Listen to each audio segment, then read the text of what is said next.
This week, we're going to look at the descendants of Abraham. Specifically, we're going to look at the person of Joseph.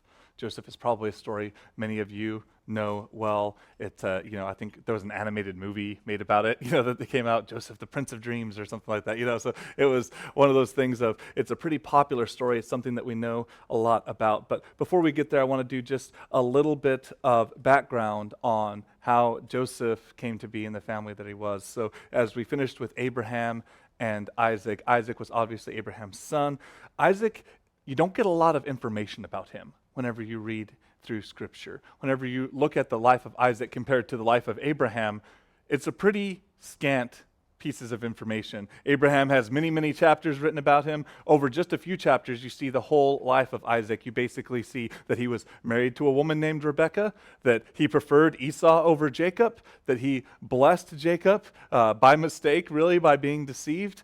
And that's really all you get from him. You get one little story of him doing the exact same thing that his father did, of saying, she's my sister, not my wife. And then, that just happens over and over again in that life that we see. But so we don't get a lot from Isaac. It's kind of like if you know the president's Calvin Coolidge, they often called him Silent Cal because you don't really hear a lot about him. What did Calvin Coolidge do? Name one thing. Name a policy. You don't really hear a lot because he was just kind of like this person who just kind of kept things moving along but didn't really do a lot, either good or bad. He was just kind of there. And you almost kind of get that sense from Isaac. You don't really get a lot of information about him. Abraham, this massive figure of the faith. And then you have Jacob, and we have a lot about Jacob.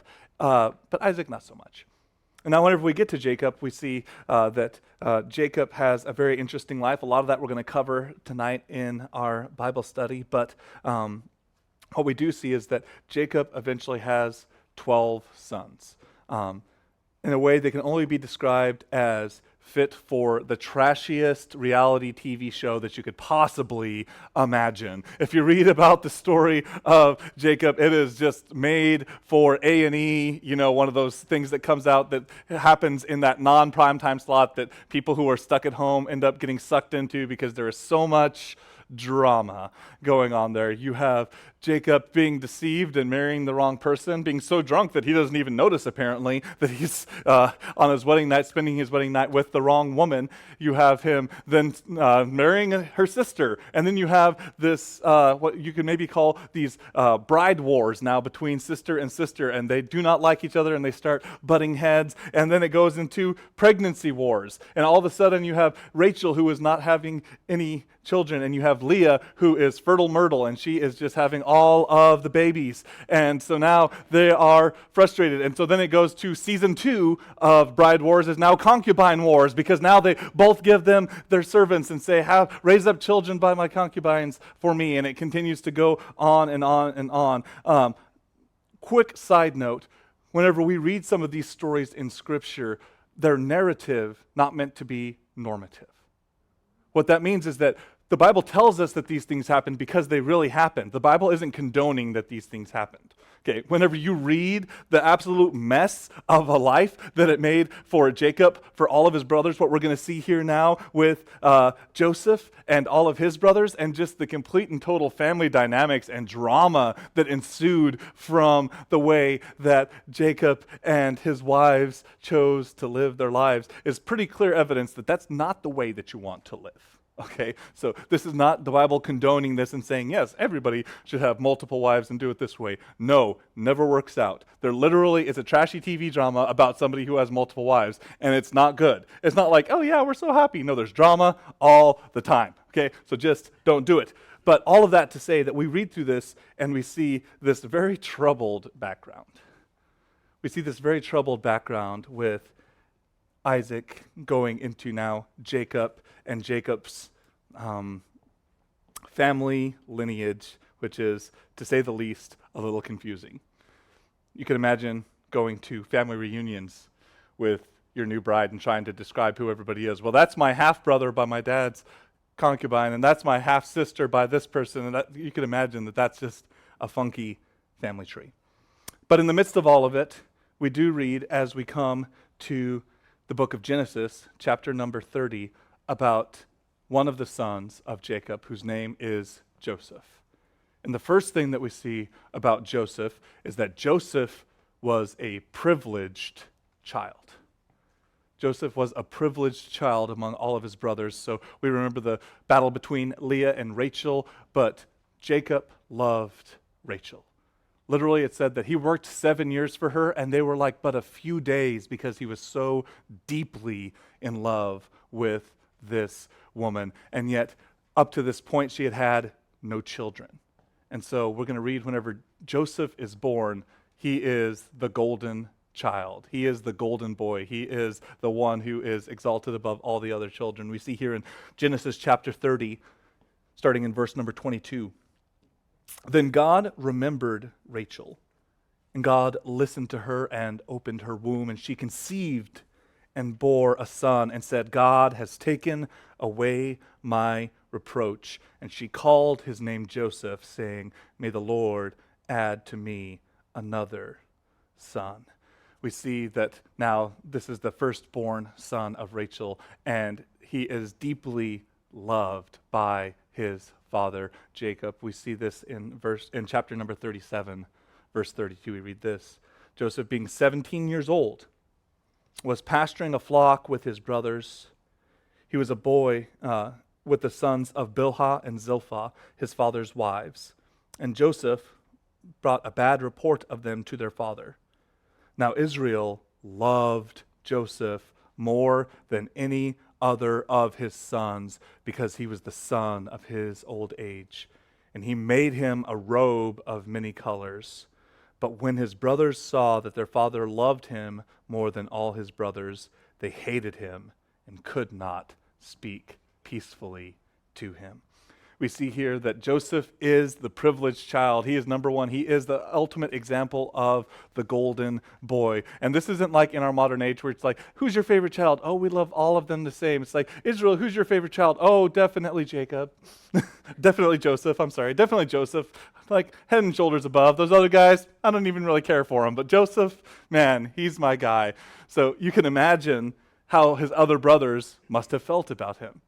And whenever we see that he was given a coat of many colors, like in our day, we're like, okay, cool, a coat of many colors, like, kind of setting him apart, giving him a little distinction, nice little gift. Clothing back in this time was pretty scarce. If you were a really wealthy person, you might have a couple of sets of clothing. Most people had one set of clothing that they wore at all. Like they only had one set of clothes. So you can imagine whenever Joseph is given not only a set of clothing, but also one that says it's of many colors. The cheapest cloth back in that time were the ones who we would probably call earth tones, right? Your tans and your browns, your things that are naturally colored. As soon as you started to make them different colors, you had very expensive dyes and processes that they had to go through. So this isn't just like, hey, a status symbol. This is like the Gucci of the day, okay? This is like whenever you see those videos about people who spend, tens of thousands of dollars on an outfit, and you're like, how could you possibly spend that? That's the equivalent of what Joseph is wearing. It's this status symbol of his father's love for him. Just a quick side note, where did Jacob learn this favoritism that he is now showing to Joseph? Well, from his own parents. If we go back and we look just a little bit at his own parents, we see that Isaac loved Esau, but Rebekah loved Jacob. They each had their own favorites, and they were each not just having their favorites like secretly and quietly, like, I hate to admit it, and I would never tell anybody this, but I kind of like this kid a little bit more. No, they were open about it. They were so open about it that Rachel's like, listen, let's steal your brother's birthright because I don't like him, but I love you. So let's go ahead and make sure that we're getting these things. So go ahead and make sure that you get the blessing from Esau. You've got his birthright. Let's take the blessing. And so now we see that same thing occurring here as Jacob shows special favor to Joseph. He is a privileged child. Now, don't do that, by the way. Let's not, again, do that and show special favoritism to one child over the other. I do think, though, what we do see here is kind of the basis for what we often call generational curses. Sometimes we think generational curses are these weird hoodoo, voodoo things that are out here just waiting to slap you down. But generational curses really, I think, can be better explained whenever we pick up the bad habits and the sin habits of our fathers and our grandfathers and the people that came before us, and then we perpetuate those onto the next generation. And then the next generation then does the same.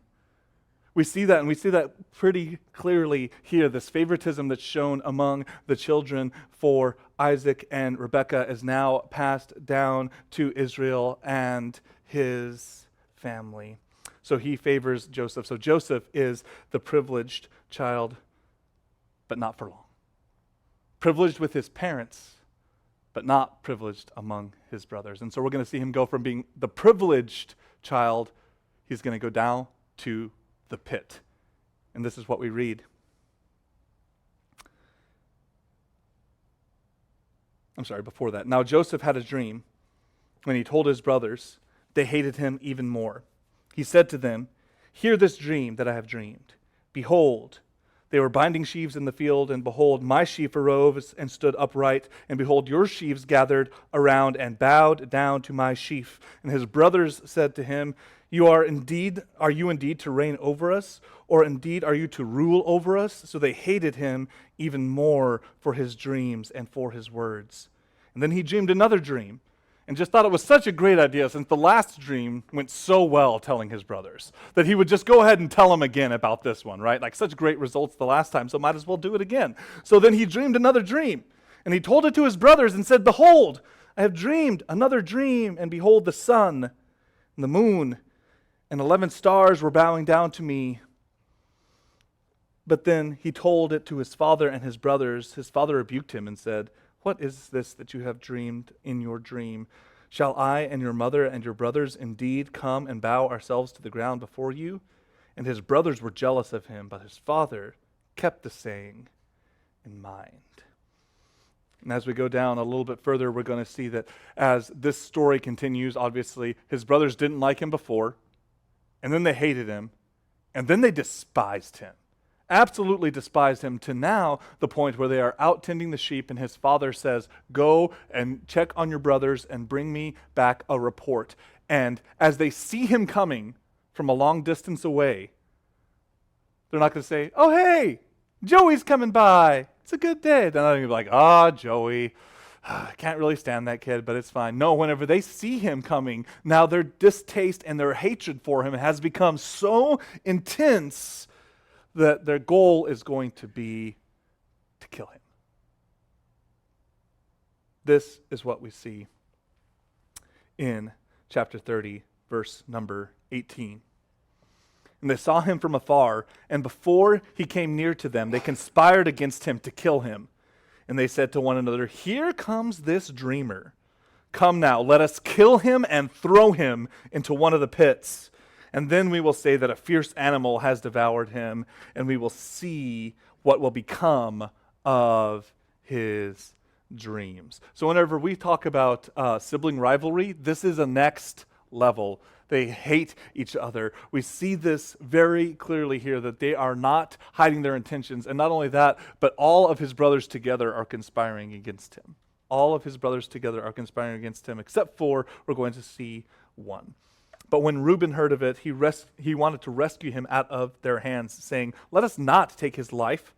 Reuben said to them, "Shed no blood, but throw him into one of these pits here in the wilderness. But do not lay a hand on him, that he might rescue him from out of their hands and restore him to his father." So when Joseph came to his brothers, they stripped him of his robe, the robe of many colors that he wore, and they took him and they threw him into a pit.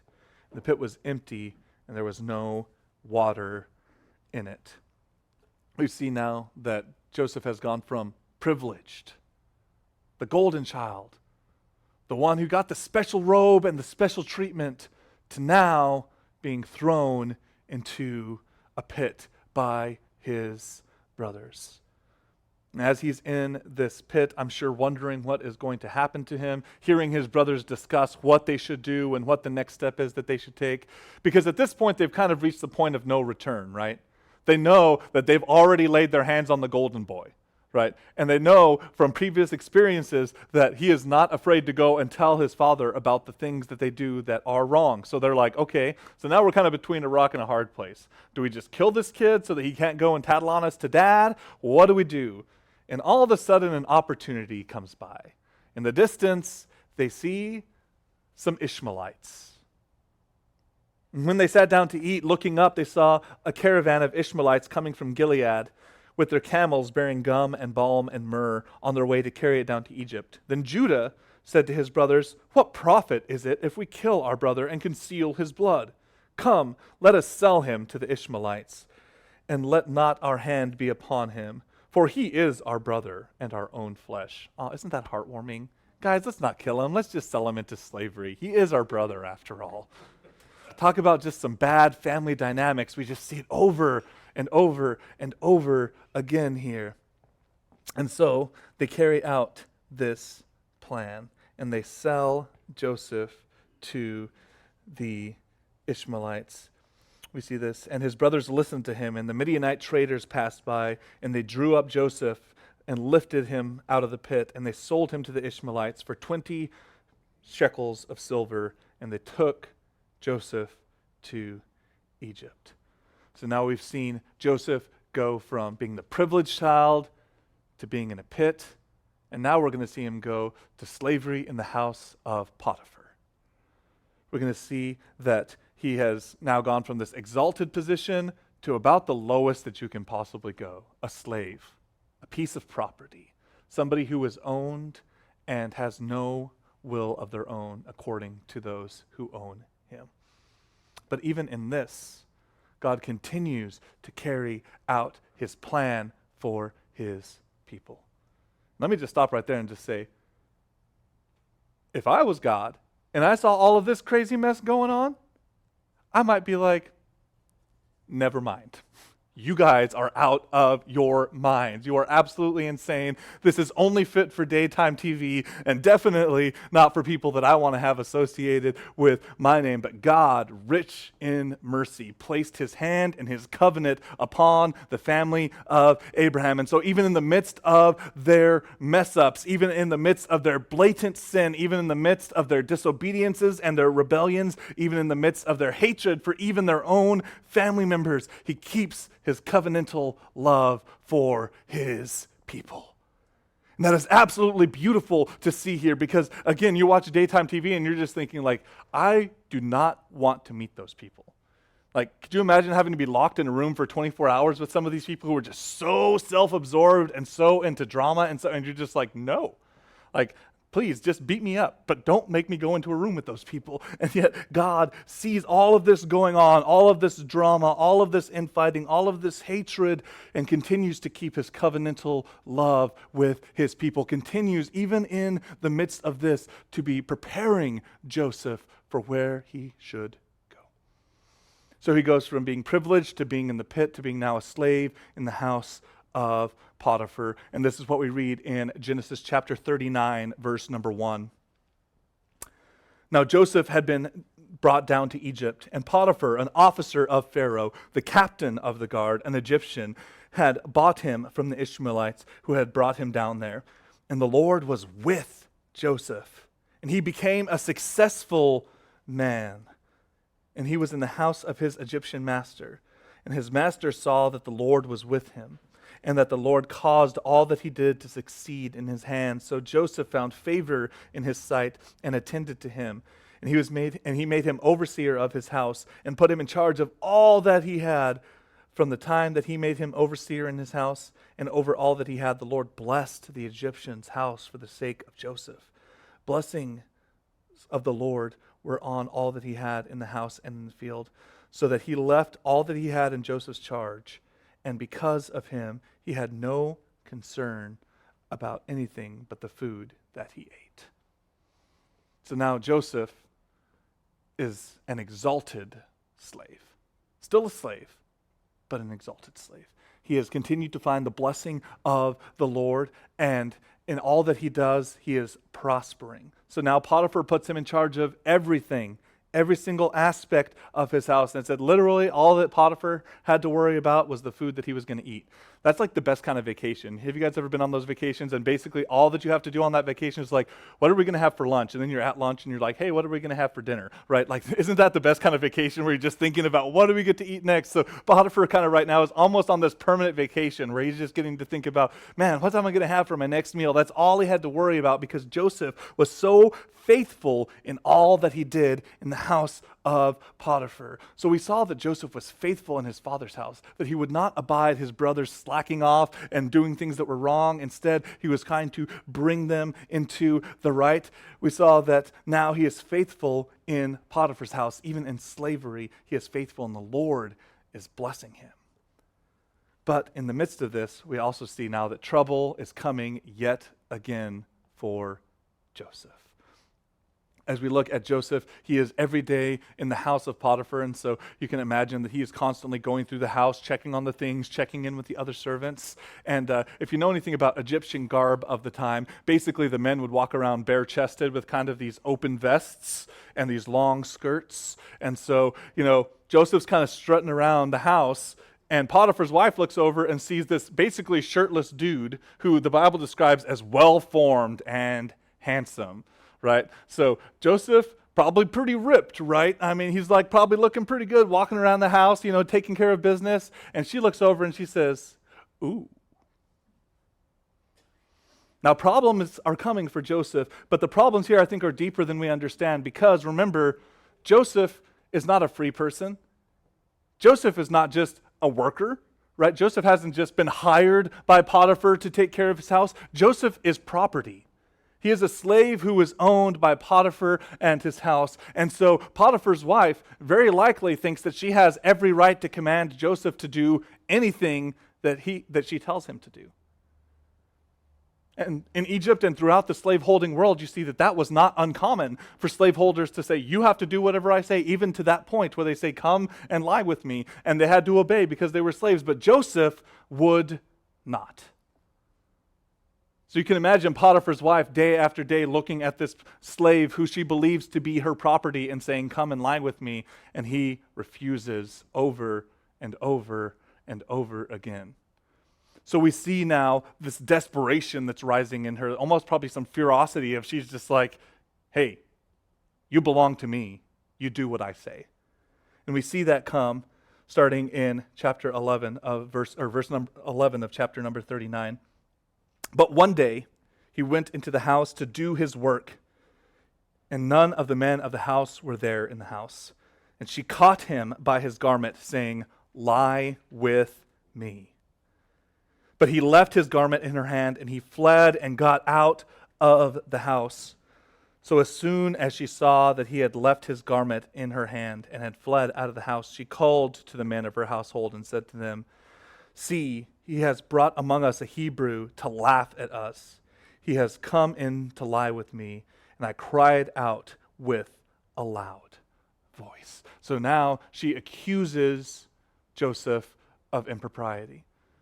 Her own pride, her own avarice, because she is desirous of fulfilling the lust of her own flesh. Whenever he refuses, he tells her, no, my master has withheld nothing from me. He has put me over his whole house except for you. He has withheld you because you are his wife. And this would be wrong. This would be betraying him, and this would be betraying the Lord. I will not do it. And yet her own lust and her own desire caused her now to lie about Joseph. And we're going to see now Joseph go from a slave in Potiphar's house to prison. But one word of just advice, observation that I see here. As we read starting in verse number 11, it said, but one day when he went into the house to do his work, and none of the men of the house were in the house. Bad things happen whenever there's nobody else around. We have to be so careful to guard ourselves from opportunities for sin, opportunities for even the appearance of impropriety whenever we are alone with other people. We have to be so careful about that. A lot of people made fun of the Reverend Billy Graham, who was often known for not even getting into an elevator. If there was a single woman in there, he'd be like, nope, I'm going to take the next one. I'll take the stairs. He refused to be even seen getting into an elevator whenever there was a single woman, just in case there was ever any accusation of impropriety. He wanted to keep himself above reproach. Whenever he would go into a hotel room, he would never go in first by himself. He would always send somebody in before him to go and check out the room and be like, listen, there's nobody in here waiting for me. There's nothing sketchy going on. Go check it out and then come back out and then I'll go in. And people laughed at him for that. They're like, you're being too legalistic about that. But in a world where we see over and over again that many leaders, even in the ministry, fall into sexual immorality, Billy Graham never did, because he had good boundaries set. And so even as I read this first line, but one day he went into the house to do his work, and none of the men of the house were in the house, I think that's a warning to us, that as we live our lives, we need to keep ourselves from those situations that could be construed as inappropriate. We have to put ourselves on guard, because there are people in this world who have wicked intentions, who have avarice in their hearts, who for whatever reason will make accusations. And so we have to be so careful that we live lives that are above reproach. So I would just admonish you in that, to think about the different areas in your life where you can sure up and say, I want to set good, healthy boundaries so that I am not caught off guard, so that nobody has my cloak in their hand saying, he did this, even though I've been in complete integrity. But now we see that God uses even this wicked person and her lies to advance Joseph. You say, advance Joseph? Hold up. He went from good to worse to worster. Like, he's all the way down at the bottom. He's about to be Worcestershire sauce. Like, he's all the way down at the worst that you could possibly get, the very lowest of the lows. Like, he was doing good. He was the privileged child. And then he was in the pit. And then he was a slave. And now he's in prison. How is that an advancement? How is that part of God's plan moving forward? How is that working for his good? But yet God is moving all of the pieces into place, even as he goes into prison. And we read in verse number 19 of chapter number 39, as soon as his master heard the words of his wife that she spoke to him, this is the way your servant treated me, his anger was kindled. And Joseph's master took him and put him into prison, to the place where the king's prisoners were confined. And he was in prison, but the Lord was with Joseph and showed him steadfast love and gave him favor in the sight of the keeper of the prison. Again, now Joseph seems to be going all the way down the ladder from free, favored son to now locked in prison. And not just any prison. This says specifically into Pharaoh's prison. So this isn't like Oklahoma County Jail. This is more like the Tower of London. Okay, this is where the high-profile people go. This is where he's locked up. He's locked up around important people. And obviously, Potiphar has the juice. He's kind of the head of the Secret Service. He's the head of Pharaoh's guards. He's the one who's keeping him safe. And so whenever he says, the slave has offended me, put him in jail. And so they put him in this basically supermax prison with all these other prisoners. And yet, we see the beauty of the truth that the Lord was with Joseph and showed him steadfast love. Have you ever felt like the Lord wasn't showing you steadfast love in a tough situation? Have you ever felt like you were abandoned whenever you get into a tough situation, whenever you're in that pit, whenever you're in that prison, whenever things all seem to be going wrong, whenever by no fault of your own, by nothing that you have done, maybe by a false accusation, you end up in the situation and it is bad. And you look up and maybe your first thought is, God, where are you? God, do you see this injustice that's been done to me? God, can you see all of these things that are happening around me? Do you see?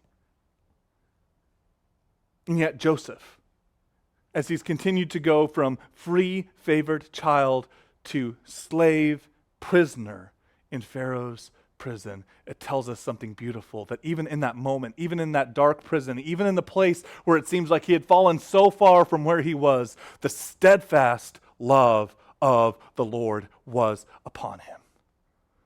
And I think that's a good word for all of us, because there are going to be different times in our life where we feel like we are just on that downhill trajectory, where we feel like things are just sliding downhill. We may have weeks, months, years, seasons where it feels like everything is just going wrong, where it feels like one thing after another is just hitting us. And we ask the question, God, do you see me?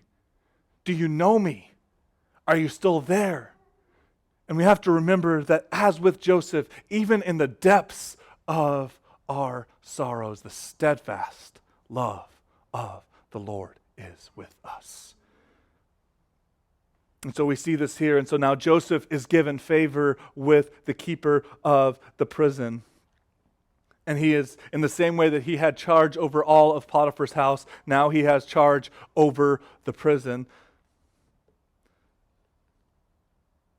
And one day, 2 prisoners come in.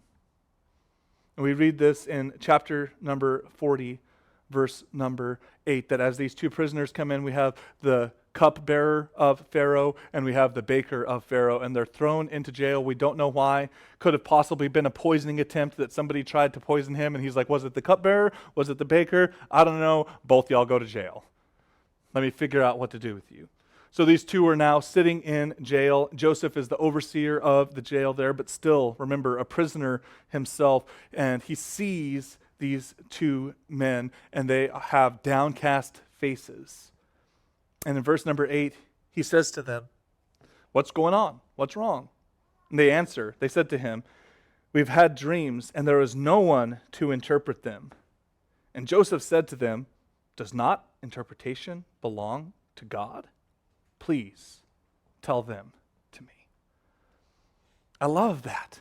I love that Joseph, even in prison, even as he is like, hey, listen, you have the best position in prison. Yeah, but I'm still in prison, right? Like he might be at the top of the rung in jail, but he's still in jail. He still doesn't have his freedom. He is still trapped in the supermax. And whenever he's brought these 2 people and they say, we had dreams, he doesn't say, well, hey, listen, my brothers called me the dreamer, so let me interpret this for you. No, instead, he says, do not all interpretations belong to God? He is still giving glory to God. He is still trusting steadfastly in the God of his fathers. He is still holding tight to him, even though it seems from the outside that he has fallen so far. And so Joseph gives them the interpretations of their dreams. The cupbearer has a dream of 3 vines coming out and bearing grapes, and he takes the grapes in a cup and presents them to Pharaoh. And Joseph tells him, your dream means this, the 3 vines are 3 days, and in 3 days Pharaoh will lift up your head and restore you to your position. The baker's then encouraged, and he's like, hey, this is my dream. He said, I had 3 baskets on my head full of bread and baked goods, and then all these birds came down and they stole all of the bread. And Joseph's like, ooh. So, yeah, the 3 baskets are also 3 days, but in 3 days, Pharaoh's going to lift up your head from your shoulders, and you're going to die. And so Joseph looks to the cupbearer who, is going to be the living one of the 2 and going to go back into Pharaoh's service in verse number 23. And he had told him, hey, remember me. I am in this prison. I am a prisoner in this supermax, and I want to get out. I have been falsely accused. I was wrongly put here. Please tell Pharaoh about me when you return to your position. You would think that'd be a pretty memorable thing, right? Of a guy perfectly interpreting your dream, and 3 days later, Pharaoh coming in, letting you out, hanging the guy who we said he was going to hang, restoring you to the position exactly as he said he was going to restore you. But in verse number 23, we read, yet the chief cupbearer did not remember Joseph, but forgot him. It's insult to injury. Joseph's like, this is my way out. This is the way. This is going to be the way that I get out of prison is going to be through this guy and through his favor and through me interpreting his dream. This is going to be it. But it didn't happen that way. Instead, it was 3 years that Joseph spent continued in that prison as the cupbearer forgets about him. But remember, even whenever others forget about you, the Lord has not forgotten about you. He has not forgotten his promises towards you. He has not forgotten his plan for you. Because now we see that Joseph is going to get a big upgrade because he's going from prison to a prince. In chapter number 41, we see this. And Pharaoh said to Joseph, I had a dream, and there is no one who can interpret it. I have heard it said of you that you can hear a dream and interpret it. Pharaoh had a dream, and he had had this multiple times. He went to all of the wise men of Egypt and asked them, interpret the dream. None of them could do it. It was in that moment that the cupbearer, who had forgotten for all of those years, all of a sudden remembered poor Joey down in prison. And he says, hey, Pharaoh, my soulmate Joey, he can probably interpret your dream. He did it for me. He did it for the baker. Everything that he said came true. Joseph now is called up from prison. He is cleaned up, scrubbed down, made presentable to bring in front of Pharaoh. And Pharaoh says, I have a dream. Interpret it. Again, another opportunity for Joseph to say, well, yes, you've heard my reputation. I did it for the baker. I did it for the cupbearer. I can do it for you. But instead, this is his answer in verse number 16. Joseph answered Pharaoh, it is not in me, but God will give Pharaoh a favorable answer. Again, I just love that he continues to deflect from himself and continue to reflect all of the glory on to God. In those opportunities where he had to be able to say, yeah, absolutely, look at me, I'm great. Yes, Pharaoh, I am the guy that you're looking for. He said, I'm not the guy that you're looking for, but God can interpret your dream, and I'm just going to tell you what he says. It's beautiful. And so, in the midst of all of that, we see now that Joseph perfectly interprets Pharaoh's dream. And at the end of his interpretation, he then offers advice, starting in verse number 33. Now, therefore, let Pharaoh select a discerning and wise man and set him over the land of Egypt. Pharaoh's dream was of 7 happy, healthy, plump cows eaten up by 7 skinny, withered, nasty-looking cows. And yet the skinny cows didn't get any fatter from eating the fat cows. And in the same way, he had 7 heads of wheat. And they came up and they were plump and ripe. And they were taken over by 7 heads of little, withered, skinny wheat. And Joseph tells him, you're going to have 7 years of extreme abundance and 7 years of famine. And that 7 years of famine is going to wipe out any memory that you had of the good days. So, as he said, appoint someone over the land of Egypt. So Pharaoh's kind of like, well, how about you? You're the only one in all of the land of Egypt who had the ability to interpret this dream. So I am going to exalt you, Joseph. In verse number 37, we see that this proposal pleased Pharaoh and all of his servants. And Pharaoh said to his servants, can we find a man like this in whom is the Spirit of God? Then Pharaoh said to Joseph, since God has shown you all of this, there is no one as discerning or as wise as you. You shall be over my house and all of my people, and shall order themselves as you command. Only as regards to the throne will I be greater than you. And Pharaoh said to Joseph, see, I have set you over all of the land of Egypt. Then Pharaoh took his signet ring from his hand and put it on Joseph's hand, and clothed him in garments of fine linen, and put a gold chain around his neck. And he made him to ride in his second chariot. And they called out before him, bow the knee. And thus he set him over all of the land of Egypt. He didn't take the normal trajectory to success, did he? We think about these little successes, climbing the ladder. But instead, Joseph seemed like he had a monumental fall into the lowest point that he could possibly be. And yet in the same way, he had a monumental rise as God lifted him up, as only God could do. You probably won't see that on the flow chart of your organization, right? Of like, yep, you're going to go from middle management to janitor to CEO. How about that? Does that sound like that's not the way it works, right? We think about the steady progression, and yet God had a plan for Joseph, and he took him even from the lowest point to the highest point, from prison to a prince. But there's one more phase that we see now for Joseph, that he is not only a prince, but he is going to be a provider for his family. And in chapter number 44, we see this come to a culmination. So in the preceding chapters, we see that the famine was so bad that it was not only in the land of Egypt, but it spread out to the surrounding areas, including the land of Canaan, where Jacob and all of his family were dwelling. And it came to the point where they were out of food. And Jacob tells his sons, there is grain down in Egypt to be bought. Go down there and purchase. So they go down to Egypt.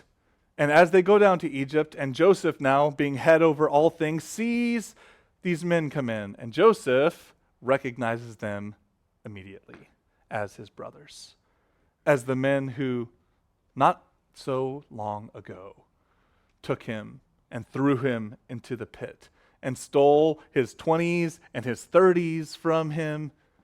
They sold him as a slave. They laughed over him and gloated over him. And he sees them come in. I'm going to see that Joseph gives them a test. He says, "You are spies. You've come to spy out the fatness of the land. Leave one of your brothers here." And they tell him all of the information about their father, and they have another brother at home, and they're all sons of the same father. And so he tells them, "Go back and bring your younger brother with you, because unless I see him, you will not see my face again." So whenever they go back and they tell Jacob this, Jacob's like, "Well, sorry about you, Simeon. Guess you're going to stay down there in Egypt, because I am not sending Benjamin. He is the last son of my beloved wife. I won't send him." Eventually, the famine gets so bad, they eat through their provisions, that they must go again. As they go, they take Benjamin with them. And through this process now, Joseph is testing their hearts. Are you the same hard-hearted brothers that sold me into slavery? Are you the same ones who threw me into the pit, lied to my father about my death, and now stand before me unchanged? Or have you changed? And we see in chapter 44, starting in verse number 30, the response that shows Joseph that indeed they have changed. He places his cup of divination into the bag of grain of his youngest brother, Benjamin. And they catch him with it. They bring him back, and he says, "Benjamin will now remain a slave in my house, and all of you may go free." But this is the response of Judah. Now remember, Judah, the same one who suggested, "Hey, why don't we sell him?" This is his response. Verse number 30, "Now therefore, as soon as I come to your servant my father, and the boy is not with us, then his life is bound up with the boy's life. So as soon as he sees that the boy is not with us, he will die, and your servants will bring down the gray hairs of your servant, our father, with sorrow to Sheol. For your servant became a pledge of safety for the boy to my father, saying, if I do not bring him back, then I shall bear the blame before my father all my life. Now therefore, please let your servant remain instead of the boy as a servant to my Lord. And then let the boy go back with his brothers. For how can I go back to my father if the boy is not with me? I fear to see the evil that would come upon my father." The same Judah who said, "Hey, let's kill him." And they said, maybe not kill him. Let's sell him, and then we'll lie to dad. Tell him that he's dead so that we can get rid of this dreamer, is now saying, no. I'll bear the slavery. I'll bear the blame. I'll take it. Just let him go. And through that, Joseph sees the changed hearts of his brother. And he reveals himself. And at first, they're terrified, as you could probably imagine. "Hey, I'm your brother Joseph." Now you can imagine all of these guys like, this is bad news for us. But he quickly calms them down.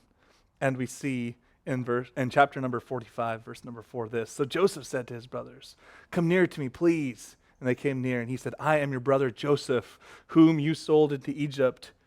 And now do not be distressed or angry with yourselves because you sold me here, for God sent me before you to preserve life.'" Isn't that a beautiful outlook on all of this? Joseph could have held animosity. He could have held a grudge against his brothers, against those people who had sold him into slavery, who had stolen his 20s and his 30s from him. He could have said, "You're all to blame, and I've pulled myself up by my own bootstraps, and only by my own work ethic am I here, and you guys are going to pay." But no. Instead, he saw all of it as part of God's providential plan to save his family. And so he goes on to tell them that for the famine has been in the land these 2 years, and there are still yet 5 years where there will neither be plowing nor harvest. And God sent me before you to preserve a remnant on the earth and to keep alive many survivors. It was not you who sent me here, but God. And he has made me a father to Pharaoh and all of his house, and a ruler over the land of Egypt. This is the type of faith and outlook that I hope to have. Whenever the worst problems assail, whenever the worst that life has to throw at us comes against us, whenever all of the tragedies and trials seem to stack up one after another, and you seem like you can't catch a break, that we don't look and say, what's wrong with me? What's wrong with this world? Everything is just wrong and it's never going to be right. No, instead we say, God, you are doing something. You are at work, and I have trusted you with my life. I have put my life wholly in your hands, and somehow or another, you are working behind the scenes, and you are bringing it about for the good of your people. And so, not my will, but your will be done. And as Joseph did that over and over again, as he was diligent in the house of Potiphar, as he was diligent in the prison, as he said, nope, now once I get free, then I'm going to be diligent and I'll be a good worker and I'll do all this stuff. No, even in the depths of his oppression and slavery, he continued to be faithful. He continued to work hard. He continued to be a man of integrity. And through all of that, God brought him up and now shows his true plan, that he would be in Egypt, that he might save and preserve life. Isn't that beautiful? And isn't that the way God works in our lives too? Do any of you guys have stories like that, where you think everything's falling apart, where you think nothing's coming together, where you think that situation is going to kill you, only to find out that it didn't kill you, but in fact God used it to raise you? That you thought that thing was going to destroy you, but instead it turned out to be a huge blessing that you could have never expected? And yet every time that we go through those dark valleys, don't we still continue to question? Aren't we much like this cupbearer who seemed to forget that thing that we should totally remember? That amazing thing that just happened, but instead we seem to forget.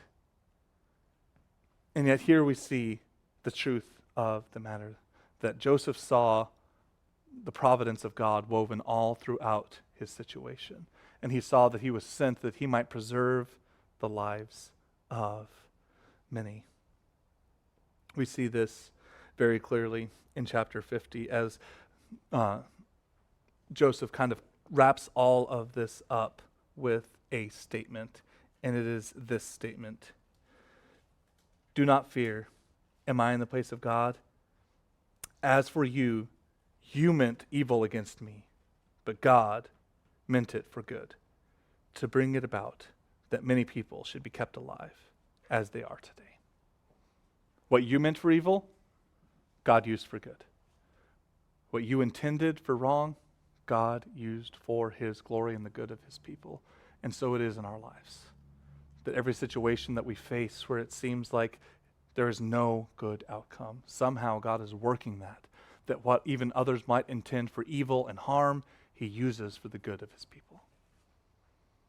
So as we close, I just want to point one final thing, that as we've looked at this story, this wonderful story of Joseph that many of us know, how do we see Christ in this story? How do we see that continual scarlet thread of Jesus all throughout the Old Testament? And here I think it's pretty clear. Was not Christ the favored son at the right hand of his Father, sent to save his brothers? And how did his brothers treat him? They cast him into a pit. They cast him down, said that he was a man of sorrows, well acquainted with grief. And so though Christ came to save his brothers rejected him. But yet, through the plan and the power of God, he rose and is seated fully in power and is seen as glorious. And now whenever all come to him, even those who would have cast him down into that pit, he looks at them and he says, what your sin intended for evil, the grace of God has used for good. And though your sin has rejected me, God's grace has given you a way of acceptance. In the same way that Joseph forgave his brothers, Christ, wronged by every single man and every single one of our sins here on this earth, forgave each and every one of us and said, come that you might find forgiveness at the feet of the Father. Come that I might provide for you and keep you alive. Come that I might give you the life that is truly life. We see that throughout the Old Testament. We see that here in the story of Joseph, and we see that in our own lives. So can I just remind us today that whatever we're going through, that whatever dark place you might be in, that whatever great place you might be in, we know that sometimes there are dark times around the corner that we can't see coming. Whatever comes up in your life, whatever it looks like, would you know that God is working that situation for your good and for his glory? And if you ever question that, if you ever say, how could that be true? Because the darkest day in history, when the incarnate Son of God was hung upon a cross, was also the greatest day in all of history, when our sins were fully atoned for, wiped clean, and he said, paid in full. That which seems to be the worst and the darkest, God can turn into the brightest and the best. And so it is in our lives.